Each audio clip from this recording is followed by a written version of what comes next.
نحمده ونصلي ونسلم على سيدنا مولانا محمد رسوله النبي الكريم أما بعد فأعوذ بالله من الشيطان الرجيم بسم الله الرحمن الرحيم قال الله تبارك وتعالى في كلامه العظيم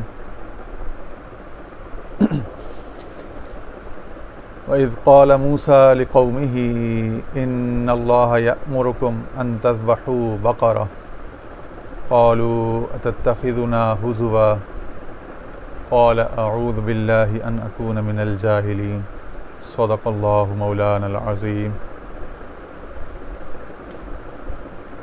اچھا جی، آج جمعرات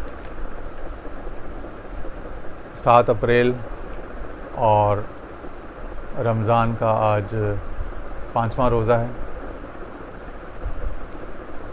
اور پرسوں ہم نے سورہ بقرہ کا کچھ ابتدائی حصہ آپ کے سامنے پیش کیا تھا، کچھ سورہ بقرہ کا ایک اجمالی تعارف کہ یہ سورت مدنی سورت ہے اور ہجرت مدینہ کے بعد سب سے پہلے نازل ہونی شروع ہونے والی صورتوں میں سورہ بقرہ تھی، اور 10 سال کے پورے جو مدنی زندگی کا حصہ ہے اس میں یہ برابر نازل ہوتی رہی، اور اس کی 1-2 مخصوص آیات ایسی ہیں جو بالکل آخری سال میں یعنی کہ 10ویں سنہ ہجری میں بھی نازل ہوئیں۔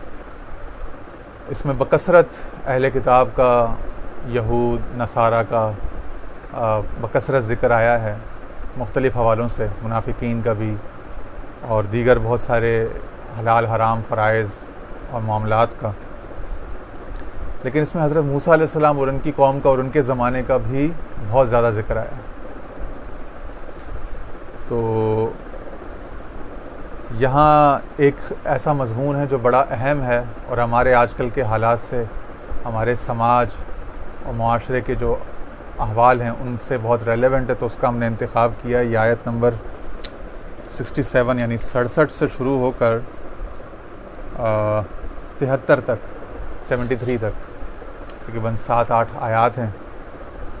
تو جیسا کہ ہم نے خطبے میں آیت پڑھی، اعوذ باللہ من الشیطان الرجیم، وَإِذْ قَالَ مُوسَى لِقَوْمِهِ إِنَّ اللَّهَ يَأْمُرُكُمْ أَن تَذْبَحُوا بَقَرَةً قَالُوا أَتَتَّخِذُنَا هُزُوًا قَالَ أَعُوذُ بِاللَّهِ أَنْ أَكُونَ مِنَ الْجَاهِلِينَ۔ موسیٰ علیہ السلام کے دور میں ایک واقعہ ہوا تھا کہ ایک شخص نے اپنے چچا زاد بھائی کو قتل کر دیا۔ اب یہ تفاسیر میں یہ واقعہ بکثرت رپورٹ ہوا ہے۔ تو جب وہ قتل ہو گیا تو لوگوں نے اس معاملے میں یعنی کہ تشویش ظاہر کی کہ بھئی یہ کس نے قتل کیا۔ تو وہاں پہ پھر تفتیش قاتل کے سلسلے میں یہ پروپوزل سامنے آیا کہ مطلب لوگوں کی طرف سے یہ ڈیمانڈ آئی، ریکویسٹ آئی کہ تفتیش قاتل کی جائے۔ حضرت موسیٰ علیہ السلام کی خدمت میں بارگاہ میں پیش ہوئی ہے۔ تو حضرت موسیٰ علیہ السلام نے اللہ تعالیٰ سے دریافت کیا، چونکہ آپ کلیم تھے تو اللہ تعالیٰ نے وہاں پہ آپ کو یہ وحی فرمائی کہ اپنی قوم سے کہہ دو کہ وہ ایک گائے کو ذبح کریں، ٹھیک ہے، اور گائے کو ذبح کریں اور گائے کے جسم کا ایک حصہ لے کر جو مقتول ہے اس کے جسم پر ماریں، تو مقتول زندہ ہو جائے گا اور مقتول بتا دے گا کہ فلاں شخص نے میرا قتل کیا ہے۔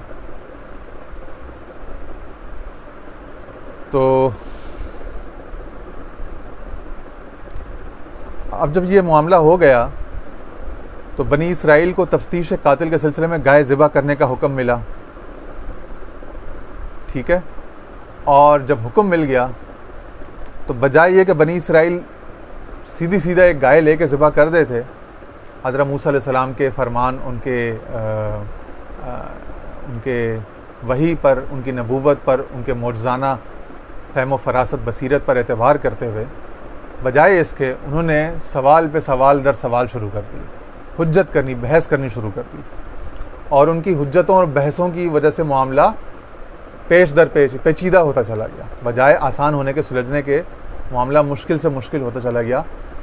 تو جو مرض اخلاقی یا روحانی جو اس آیت میں ان 7 یا 8 آیات میں جو مضمون سمجھانے کی کوشش کی گئی ہے انسان کو، وہ فطرت انسانی کا یہی قبیح پہلو سامنے لایا گیا حضرت موسیٰ علیہ السلام کے اس واقعے کے تناظر میں، کہ جب انسان سوالات بیجا سوالات کرتا ہے، کیل و کال حجت کرتا ہے، اس سے کیا ہوتا ہے کہ معاملہ آسان ہونے کے بجائے مزید مشکل پیش در پیش پیچا ہو جاتا ہے۔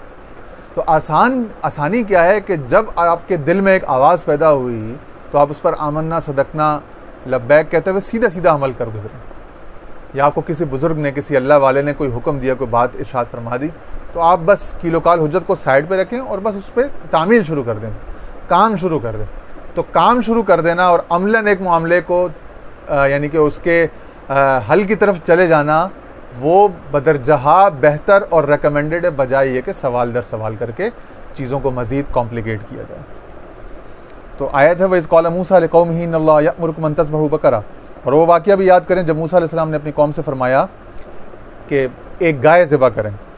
قَالُوا وَتَتَّخِذُونَ هُزُوًا، تو پہلے تو انہوں نے مذاق اڑایا، انہوں نے کہا کہ آپ ہمارے ساتھ مذاق کرتے ہیں۔ تو موسیٰ علیہ السلام قال اعوذ باللہ ان اکون من الجاہلین، کہ اللہ کی پناہ کہ میں جاہلوں میں سے ہو جاؤں اور تمہارے ساتھ کسی سنجیدہ مسئلے کے حل میں مذاق کیا کروں۔ قالوا ادع لنا ربک یبین لنا ما ہی، تو لوگوں نے، ان کی قوم نے، موسیٰ علیہ السلام کی قوم نے، بنی اسرائیل نے ان سے کہا کہ اچھا تو پھر اللہ تعالیٰ سے پوچھیے کہ ہم پر وہ واضح کر دے کہ وہ کس طرح کی گائے ہو، وہ گائے کیسی ہو، ما ہی، اس کی ماہیت کے بارے میں پوچھا۔ قال انہ یقول انہا بقرۃ لا فارض ولا بکر عوان بین ذلک ففعلوا ما تؤمرون۔ تو موسیٰ علیہ السلام نے کہا کہ بھئی اللہ تعالیٰ فرماتا ہے کہ وہ گائے نہ تو بوڑھی ہو اور نہ بالکل کم عمر، بلکہ درمیانی عمر کی، پس اب تعمیل کرو جس کا تمہیں حکم دیا گیا۔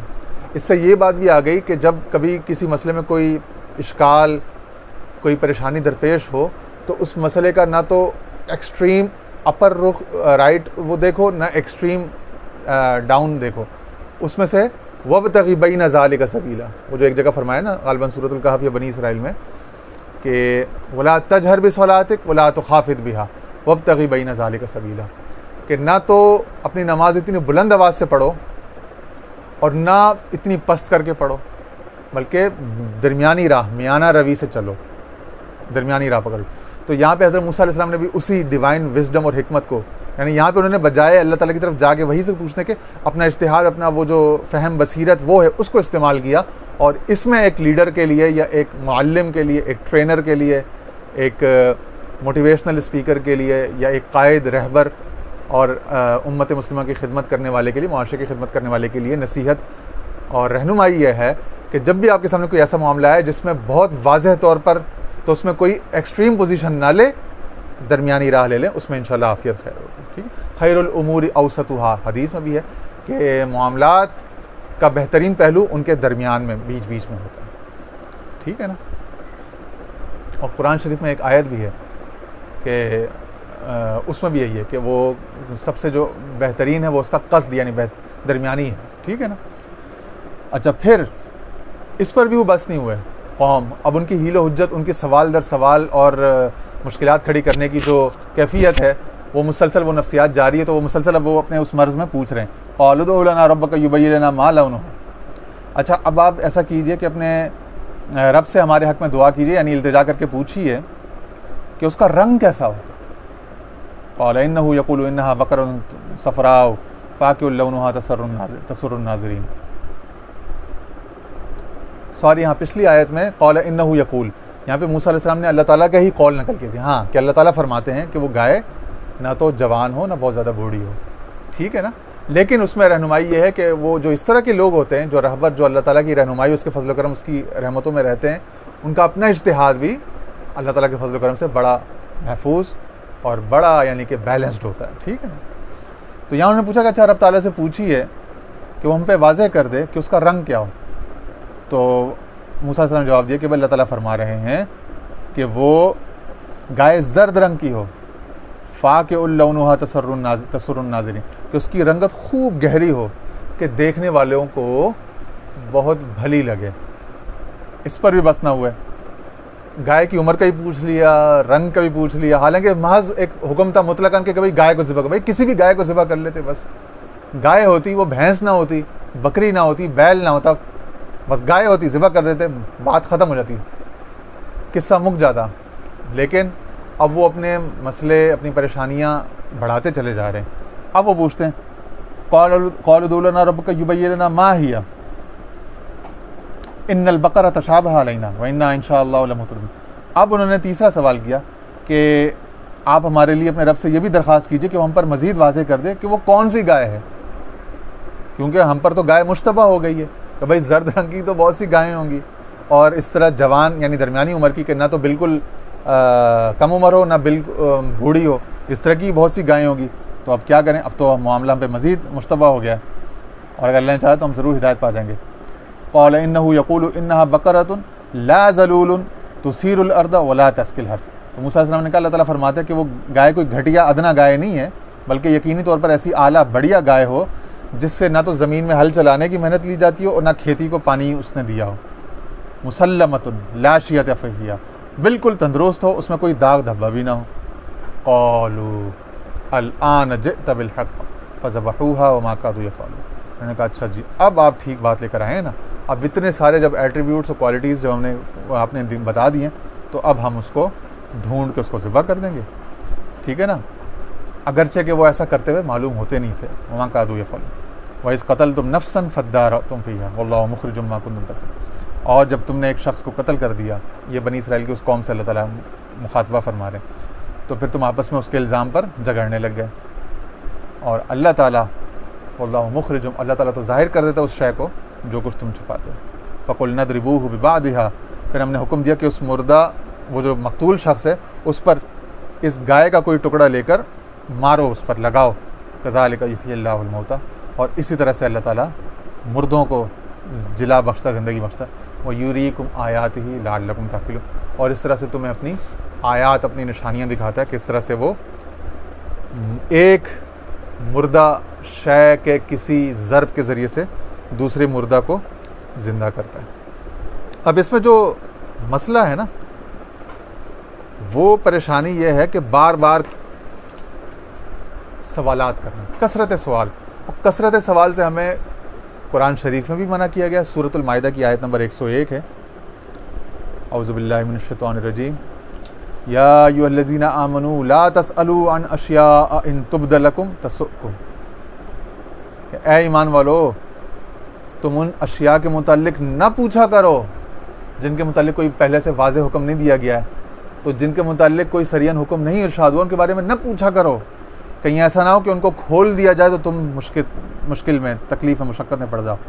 کہ اگر وہ معاملات جو تم بار بار پوچھو گے وہ تم پر ظاہر کر دیے جائیں، تمہارے پوچھنے پر، اگر تمہارے اصرار پر اگر معاملہ تم پر کھول دیا جائے تو تم مزید مشکل میں، مشقت میں پڑ جایا کرو. تو اس لیے کثرت سوال سے منع کیا گیا ہے، مذمت کی گئی ہے، نہ پوچھا کرو زیادہ سوالات، ٹھیک ہے. تو زیادہ سوالات سے، اور اس میں ایک اور اخلاقی، نفسیاتی یا روحانی مرض کی، کہ بعض اوقات انسان اپنا جرم جو ہے وہ مختلف ہیلوں، حربوں، سوالات اور کراس کویسچننگز کے ذریعے سے چھپانا چاہتا ہے، مگر اللہ تعالیٰ کی حکمت کے پیش نظر اللہ تعالیٰ اسے اپنے فضل و کرم سے ظاہر فرما دیتا ہے. اس میں کچھ عرفانی نکتے ہیں. بزرگان دین نے فرمایا، صوفیہ کرام نے، کہ یہاں پہ نفس امارہ جو ہے نا، ہمارا جو نفس امارہ جو ہمیں برائیوں کا حکم دیتا ہے، اس کو گائے سے تشبیہ دی گئی ہے. کیونکہ جو ہمارے اندر لطائف ہے نا، نفس، قلب، روح، لطیفہ قلب، لطیفہ روح، پھر سر، پھر خفی، پھر اخفا، یہ 6 لطائف ہیں. لطائف 7 یا لطائف 7، اگر نفس کو بھی شامل کریں تو 7. بعضوں نے عقل کو شامل کیا، تو عقل، قلب، روح، یا نفس، قلب، روح، سر، خفی، اخفا، یہ 6 یا 7 جو صوفیہ کرام کے یہاں تصوف میں جو لطائف شمار ہوتے ہیں انسان کے سینے میں جو ہوتے ہیں، تو ان کے حوالے سے بات کی گئی ہے کہ نفس امارہ کو صوفیہ کرام نے گائے سے تشبیہ دی، کیونکہ نفس کا نور بھی تیز زرد رنگ کا، یعنی اصفر اللون بتایا جاتا ہے. کثرت سوالات اور کج بحثی سے انسان خود کو مشکل میں ڈال دیتا ہے. اور آج ہمارا پورا معاشرہ بشمول، بالخصوص جو ہمارا مذہبی طبقہ ہے یا مذہبی طبقات ہیں، وہ اس مرض میں بالکل یعنی کہ ایک ایک روم روم ان کا جو ہے نا دھنسا ہوا ہے کہ سوائے ان کے پاس کثرت سوال کے اور کچھ نہیں ہے. اتنے سوالات، اتنی فروعات اور اتنی تفریعات وہ پوچھتے ہیں کہ ہماری جو مذہبی کتابیں اور مذہبی ڈسکورس، مذہبی پروگرامات، سارے آڈیو ہوں، ویڈیو ہوں، جو بھی ہوں، ٹی وی کے ہوں، سوشل میڈیا کے، وہ سارے سوالات در سوالات، اور اس میں سے 98% سوالات جو ہیں وہ بے جا بے محل ہوتے ہیں. اسی طرح کے یعنی بے بنیاد سوالات ہوتے ہیں، فرضی سوالات یا بے بنیاد بے مقصد سوالات. اس سے منع کیا گیا کثرت سے. اس میں صحیح بخاری میں حدیث کا ایک باب بھی ہے، وہ بھی ہم آگے لاتے ہیں، لیکن یہاں پہ پہلے سے تھوڑا سا جو یہ جو عرفانی یا جو صوفیانہ تفسیر ہے تھوڑی سی اس پر بات کر لیں. کثرت سوالات اور کج بحثی جو ہے وہ حیل و حجت، وہ انسان کو مشکل میں ڈال دیتی ہے اور انسان پر آسان کام کو مشکل، ہدایت کو دور اور رہنمائی لینے اور اخذ فیض یعنی فیض لینے کو دشوار کر دیتی ہے. یہاں نفس امارہ کی گائے کی تشبیہ دے کر 4 علامات کی طرف اشارہ. لا ذلول، یعنی وہ عبادت اور اطاعت الہی میں نفس امارہ محنت نہیں کرتا. تسیر الارض، دل کی زمین پر حل نہیں چلاتا، نہ اس میں ذوق کا، خشیت کا، گریہ و بکا کا بیج ڈالتا ہے، نہ اسے محبت الہی کے لیے تیار کرتا ہے. تیسری صفت ولا تسکل حرس، اور نہ ہی معرفت الہی کے یا ذکر الہی کے پانی سے دل کی کھیتی کو سیراب کرتا ہے. اور چوتھا مسلمۃ لا شیۃ فیہا، کہ وہ ریاضت اور مجاہدے کی آگ سے محفوظ رہتا ہے، یعنی ریاضت اور مجاہدے کی بھٹی میں خود کو نہیں ڈالتا. تواضع اور محبت کی خستگی سے، ٹوٹے ٹوٹے پن سے خالی ہوتا ہے نفس ہمارا. ان روحانی مجاہدات میں روندہ ہوا نہیں ہوتا، اسی لیے اکڑتا ہے، نافرمانی کرتا ہے، سوال پہ سوال، ایل و حجت کی لوکال کرتا رہتا ہے، سرکشی کرتا رہتا ہے. اور دوسرا ایک پہلو یہ ہے کہ ذبح شدہ گائے کے ٹکڑے سے مس کرنے سے مردہ زندہ ہو گیا. تو پتہ یہ چلا کہ ایک گائے مری ہوئی، اس کے ٹکڑے میں بعض اوقات کسی اللہ کے ولی کے ریکمنڈیشن سے یا اس کا چھونے سے یا اس کے اس موقع پر موجود ہونے سے اتنی برکت تاثیر آ جاتی ہے کہ اس سے مردہ زندہ ہو جاتا ہے اور حقیقت اگل دیتا ہے. اسی طرح سورہ یوسف میں ہم دیکھیں یوسف علیہ السلام اور یعقوب علیہ السلام کے قصے میں انہوں نے فرمایا اذهبوا بقمیصی ھذا، میرا یہ قمیص، میرا یہ کرتا لے جاؤ، فالقوہ علی وجہ ابی یأتی بصیرا، کہ یہ جا کے میرے والد کے آنکھوں پہ جا کے رکھ دینا، وہ نابینا ہو چکے ہیں، ان کی نابینا آنکھوں پہ رکھ دینا، یأتی بصیرا، تو ان کی بینائی لوٹ آئے گی. پھر جب وہ قمیص لے کے وہاں سے روانہ ہوتے ہیں سینکڑوں ہزاروں میل کے فاصلے سے، تو یعقوب علیہ السلام کہتے ہیں کہ مجھے اپنے بیٹے کی یوسف کی خوشبو آ رہی ہے. تو ان کے پیچھے گھر والے کہتے ہیں کہ بھئی آپ تو اسی پرانے عشق میں ابھی تک گرفتار ہے. کہہ رہے نہیں، تمہیں نہیں پتہ. اور پھر جب وہ ان کے بیٹے یوسف علیہ السلام کا قمیص کرتا لے کر آتے ہیں، تو جب وہ ان کی آنکھوں پہ رکھا جاتا ہے فرتد بصیرہ، تو وہ فوراً سے ان کی آنکھیں بینا ہو جاتی ہیں. اب تفسیر ابن کثیر میں حافظ ابن کثیر نے اس آیت کو لیا ہے اور فرمایا سورہ مائدہ کی جو آیت نمبر 101 کہ یا ایھا الذین آمنوا لا تسألوا عن اشیاء ان تبد لکم تسؤکم، فرمایا ھذا تأدیب من اللہ تعالی لعبادہ المؤمنین ونہا لہم ان یسألوا عن اشیاء مما لا فائدۃ لہم فی السؤال والتنکیب عنہا، کہ فرمایا یہ ادب سکھایا گیا، ان کو تادیب کی گئی، ان کو جھڑکی دی گئی ہے کہ وہ اپنے مومن بندے جو ہیں فالتو سوالات نہیں پوچھا کریں یا ان اشیاء کے متعلق نہ پوچھا کریں جن کے بارے میں کوئی واضح حکم نہ ہو. ان کا نقب لگانے، ان کے پیچھے پڑنا اور ان کے بارے میں کثرت سوال کرنا سے ان کو کچھ بھی نہیں فائدہ ہوگا. لِأَنَّهَا إِنْ أَظْهَرَتْ لَهُمْ تِلْكَ الْأُمُورُ رُبَّمَا سَاءَتْهُمْ وَشَقَّ عَلَيْهِمْ سَمَاعُهَا كَمَا جَاءَ فِي الْحَدِيثِ أَنَّ رَسُولَ اللَّهِ صلی اللہ علیہ وسلم لا يبلغني أحد عن أحد شيئا إني أحب أن أخرج إليكم وأنا سليم الصدر. ٹھیک ہے. اور اسی طرح مطلب فرمایا کہ اشیاء جو پوشیدہ ہوں، جن پر واضح کلام نہیں ہو، ان کے بارے میں نہ پوچھا کرو جن میں قرآن و حدیث خاموش ہو. کہیں ایسا نہ ہو کہ وہ تم پر ظاہر کر دی جائیں تو وہ تم پر مشقت پڑ جائیں، تم پر فرض کر دی جائیں. کیونکہ کتاب الحج میں یہ ہے کہ حضور صلی اللہ علیہ وسلم نے فرمایا کہ تم پر حج فرض کیا گیا. تو لوگوں نے پوچھا یا رسول اللہ کیا ایک دفعہ یا ہر سال؟ فی کل عام، آگے یہ حدیث آ جائے گی. آپ خاموش رہے. 3 دفعہ پوچھا کیا ہر سال؟ آپ نے فرمایا کہ اگر میں کہہ دیتا نام تو وہ ہر سال ہی فرض ہو جاتا اور تمہارے لیے مشکل ہو جاتا. ٹھیک ہے. حضور صلی اللہ علیہ وسلم نے فرمایا کہ میں چاہتا ہوں کہ دنیا سے جب جاؤں تو اس حال میں جاؤں کہ سلامت صدر، سینے کی سلامتی لے کے جاؤں کہ سینے پہ کثرت سوالات اشکالات کا بوجھ نہ ہو۔ لا تسألونی اليوم عن شیء الا بینتہ لکم۔ اس طرح کے موقع پہ آپ ممبر پر کھڑے ہوئے فرمایا کہ آج کے دن مجھ سے کسی ایسی شے کے بارے میں نہ پوچھا کرو یہاں تک کہ میں تم پہ خود اس کو واضح کر دوں۔ اسی طرح فرمایا کہ غضب رسول اللہ صلی اللہ علیہ وسلم یوما من الایام فقام خطیبا فقال سلونی فانکم لا تسألونی عن شیء الا انبأتکم بہ۔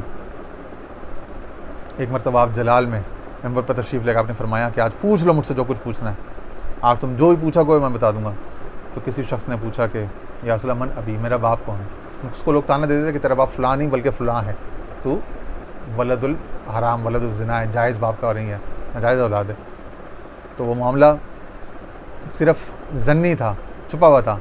جب اس نے پوچھ لیا تو آپ نے بتا دیا کہ ابو کا فلان، ان کے تیرا باپ تو فلان ہے، اور ایک حدیث میں تصریح ہے تیرا باپ تو حذافہ ہے، ٹھیک ہے۔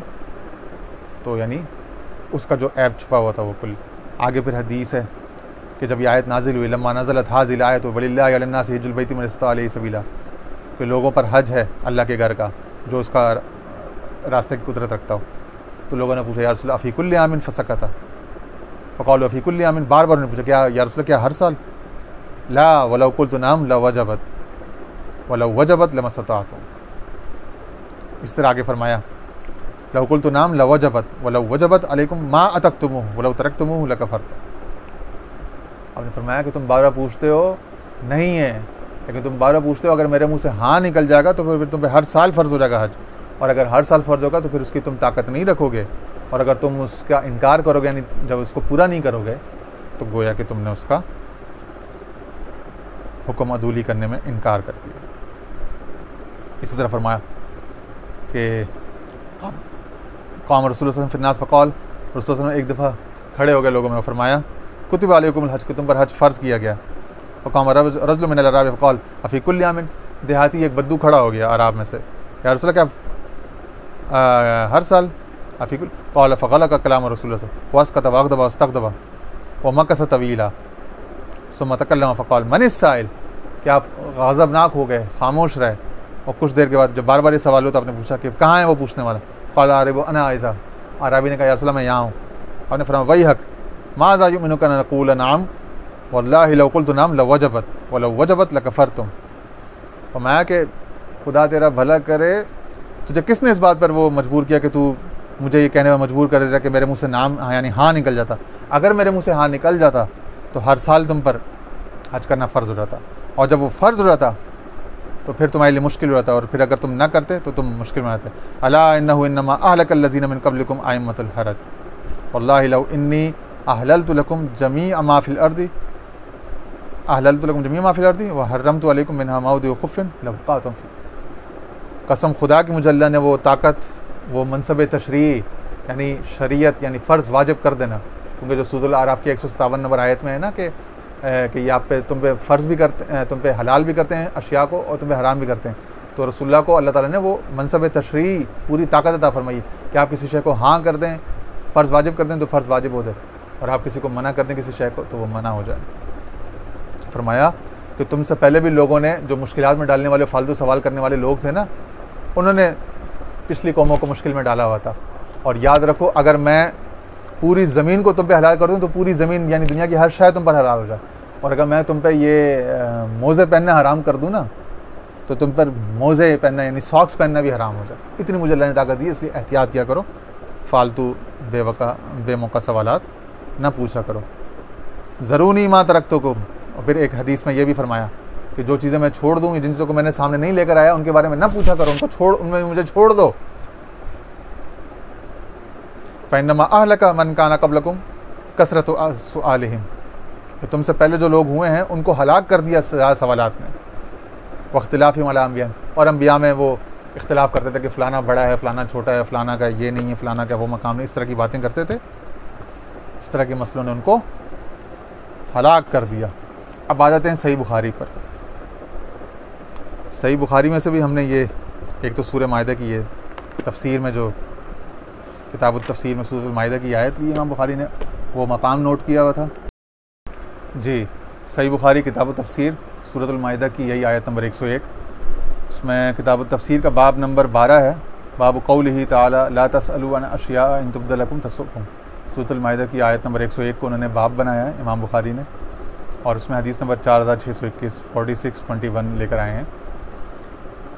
عن انس رضی اللہ عنہ قال خطب رسول اللہ صلی اللہ علیہ وسلم خطبۃ ما سمعت مثلها قط. رسول اللہ صلی اللہ علیہ وسلم ایک دن آپ نے خطبہ فرمایا اور ہم نے ایسا خطبہ آپ سے پہلے کبھی نہیں سنا تھا. قال، جس میں آپ نے ارشاد فرمایا لو تعلمون ما اعلم لضحكتم قليلا ولبكيتم كثيرا، کہ اگر تم لوگ وہ جانتے جو میں جانتا ہوں تو بہت کم ہنستے اور بہت زیادہ رویا کرتے. تو کہتے ہیں یہ سننا ہی تھا کہ قال فغطى اصحاب رسول اللہ صلی اللہ علیہ وسلم وجوہهم لهم خنین، کہ صحابہ کرام نے اپنے منہ چھپا کے آہستہ آہستہ رونے لگ گئے، رکت طاری ہو گئی. مگر چونکہ اتنے کثیر تعداد میں مسجد میں تھے تو وہ اس کی گونج پیدا ہوئی، لوگوں تک آواز پہنچ گئی، ان کے رونے کا معاملہ کھل گیا. قال رجل من ابی، تو وہاں پہ ایک شخص نے پوچھا یا رسول اللہ میرا باپ کون ہے؟ آپ نے فرمایا فلان.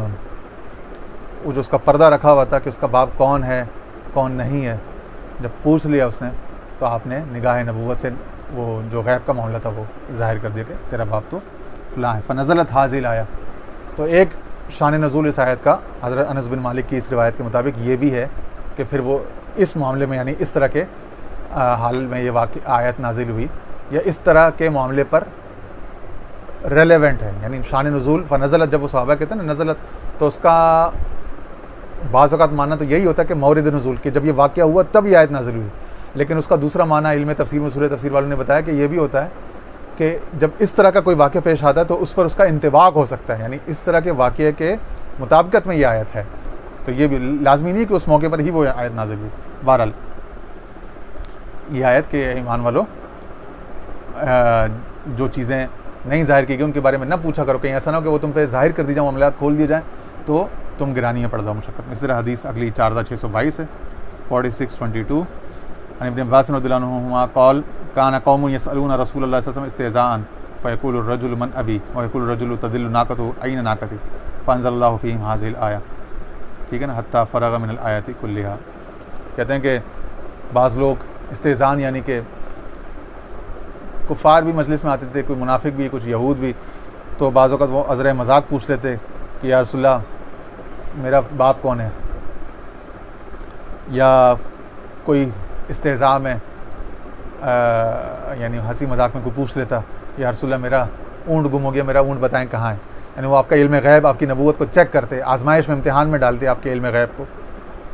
تو اس طرح کے لوگوں کے بارے میں حضرت عبداللہ بن عباس کہتے ہیں کہ پھر یہ آیت نازل ہوئی کہ یا ایھا الذین آمنوا لا تسألوا عن اشیاء ان تبد لکم تسؤکم. ایمان والو یہ چھوٹے چھوٹے معاملے اور یہ بار بار کی باتیں نہ پوچھا کرو. اس میں ادب یہ ہے اے لوگو، جب تمہیں کوئی اللہ کا ولی، کوئی پیر کامل، کوئی شیخ مل جائے تو اگرچہ ان کو اللہ تعالیٰ نے بصیرت دی ہے، فرمایا حضور صلی اللہ علیہ وسلم نے حدیث پاک اتقوا فراست المؤمن فإنہ ینظر بنور اللہ، کہ مومن کی فراست سے ڈرو، وہ اللہ کے نور سے دیکھتا ہے. اور بخاری شریف کی حدیث میں فرمایا کہ کنت بصرہ الذی یبصر بہ، کہ میں پھر اس کی آنکھ بن جاتا ہوں جس سے وہ دیکھتا ہے. یہ معاملات حق ہیں، ٹھیک ہے نا، میں اس کا ہاتھ بن جاتا ہوں جس سے وہ پکڑتا ہے، میں اس کے قدم بن جاتا ہوں جس سے وہ چلتا ہے، میں اس کی زبان بن جاتا ہوں جس سے وہ بولتا ہے. لیکن امتحان میں نہ ڈالو، نہ پوچھو، نہ کسی کی کرامت کو آزماؤ، اس کی ولایت کو، کرامت کو اس طرح سے چیک نہ کرو کہ وہ یہ بات جانتا ہے کہ نہیں، یہ معاملہ بتا دے. نہیں، خاموش رہا کرو. ہاں وہ ازرہ تلطف خود کوئی مہربانی کر دے تو اس کی مہربانی ہے اور اللہ تعالیٰ کا فضل ہے تم پر. کہتے ہیں حضور صلی اللہ علیہ وسلم نے یہ آیت اس معاملے میں پھر جب نازل ہوئی آپ نے پوری پڑھی، حتیٰ فرغ من الآیات کلھا، یہاں تک کہ پوری آیت آپ نے تلاوت کریں. آخری حدیث جو ہم نے کہا تھا کہ اس پر امام بخاری نے ایک باب باندھا ہے، کتاب الاعتصام بالکتاب والسنہ، قرآن و سنت سے یعنی کتاب و سنت سے اعتصام یعنی اس کو مضبوطی سے پکڑنے، اس سے رہنمائی لینے کے اوپر ایک پورا کتاب امام بخاری نے رقم کی ہے. اس میں باب نمبر 3 لکھا ہے باب ما یکرہ من کثرت السؤال وتکلف ما لا یعنی، یعنی فرمایا کہ کثرت سوال اور لا یعنی بے مقصد چیزوں میں اور زیادہ سوالات پوچھنے، زیادہ ہجت کرنے کی کراہت، یعنی اس کو جو ناپسندیدہ کیا گیا ہے اس پر باب انہوں نے باندھا ہے۔ وقولہ تعالیٰ لا تسألوا عن اشیاء ان تبد لکم تسؤکم، سورہ مائدہ کی آیت نمبر 101 کو یہ اوپر لے کر آئیں، اس کے بعد حدیث لے کر آئیں۔ کوئی اس میں حدیث نمبر 7289 سے لے کر 7297 تک تقریباً 8 حدیثیں لے کر آئیں، اس میں سے پہلی حدیث ہم آپ کے سامنے پڑھیں گے، اس کے بعد آپ سے اجازت چاہیں گے۔ قال حدثنا عبداللہ ابن یزید المقری حدثنا سعید حدثني عقیل عن ابن شہاب عن عامر ابن سعد عن ابی وقاص رضی اللہ عنہ عن ابیہ ان النبی صلی اللہ علیہ وسلم قال ان اعظم المسلمین جرما من سأل عن شيء لم يحرم فحرم من اجل مسألته، او کما قال علیہ وسلم۔ صحیح مسلم میں بھی حدیث ہے 6116، یعنی متفق علیہ حدیث ہے۔ حضرت سعد ابن ابی وقاص رضی اللہ عنہ اپنے والد سے روایت کرتے ہیں کہ انہوں نے روایت کیا کہ رسول اللہ صلی اللہ علیہ وسلم نے ارشاد فرمایا کہ بے شک مسلمانوں کے جرموں میں سب سے بڑا جرم یہ ہے کہ کسی شخص نے کسی ایسی شے کے متعلق پوچھا گیا جو پہلے حرام نہیں تھی، سأل عن شيء لم يحرم فحرم من اجل مسألته، مگر پھر اس کے سوال کی وجہ سے وہ اس کی درجہ اباحت، اس کی اباحت اصلیہ زائل ہو گئی اور حرمت کا حکم آ گیا، اباحت منسوخ ہو گئی اور وہ شے حرام کر دی گئی۔ تو کتنا بڑا جرم، کتنی بڑی مشکل میں اس شخص نے خود کو بھی اور امت کو بھی ڈال دیا۔ تو اس سے ہمیں جو ہے وہ پرہیز کرنا چاہیے، کثرت سوال سے، کثرت رائے زنی سے، معاملات کو گمبھیر کرنے سے بچنا چاہیے۔ اور آخر میں مولانا روم کے ایک شعر پر اس ساری بات کو ختم کرتے ہیں، بڑا خوبصورت شعر۔ اور ایک بار جب میں نے حضور خواجہ ابو الخیر پیر عبداللہ جان صاحب جو میرے شیخ طریقت ہیں ان کے دربار میں ان کی مجلس میں یہ شعر پڑھا تو آپ بہت خوش ہوئے، اور پھر عموماً مجھے فرماتے کہ وہ پڑھو وہ شعر تو لکھا ہے۔ تو وہ شعر مولانا روم کا اس طرح کہ اے لقائے تو جواب ہر سوال، مشکل از تو حل شود بے قیل و قال۔ اے میرے شیخ، اے میرے مرشد، اے میرے مربی، تیرا ملنا، تیری صورت دکھنا، تجھ سے ملاقات کیا ہوئی، جواب ہر سوال۔ اس کے بعد سارے سوال ختم ہو گئے۔ مشکل است تو حل شود بے قیل و قال، نہ میں نے کچھ پوچھا نہ آپ نے کچھ ارشاد فرمایا، کوئی قیل و قال، کوئی مذاکرہ، کنسلٹیشن، کوئی کاؤنسلنگ نہیں ہوئی، کوئی سوال جواب، کوئی انٹروگیشن، انویسٹیگیشن، کوئی تحقیق، کوئی انسائٹ، ٹھیک ہے، کوئی انکوائری، کوئی کیوری، بغیر کسی سوال جواب، کسی عرض معروض کے، بس آپ کو دیکھنا میرے لیے، میری تمام مشکلات کے حل کے لیے شافی کافی ہو گئے، اور مسئلہ ہمیشہ کے لیے حل ہو گیا۔ تو ایسا بھی ہوتا ہے، ایسے بھی الحمدللہ اللہ تعالیٰ کے ایسے سلیم القلب، سعادت مند طبیعت کے لوگ ہوتے ہیں کہ ان کے لیے ایک چھوٹی سی بات ہی کافی ہوتی ہے۔ ایک اللہ کے ولی کا، ایک نیک بندے کا زندگی میں آ جانا، مل جانا، یہ ان کے لیے کافی شافی ہوتا ہے، اور زندگی بھر کے لیے وہ مطمئن ہو جاتا ہے۔ اور باقی عام زندگی کے لین دین، لکھنا، اپنا معاملات کے سوال جواب جو ہیں وہ زندگی کے معاملات ہیں، لیکن بہت بڑے بڑے سوالات، کیوں آگے حدیث میں ایک یہ بھی ہے کہ اگر لوگ سوال پوچھتے ہی رہیں گے تو وہ یہی پوچھیں گے کہ سب کچھ کس نے بنایا ہے، اور پھر اس پر بھی اکتفا نہیں کریں گے، آگے پھر مزید ان کو شیطان کو ورغلائے گا، ان کے ذہنوں میں سوال ڈالے گا، تو آگے یہی پوچھ لیں گے کہ پھر جس نے سب کچھ بنایا اس کو کس نے بنایا تھا۔ تو سوالات کی کوئی انتہا نہیں ہے، اسی لیے کثرت سوال سے منع کیا گیا۔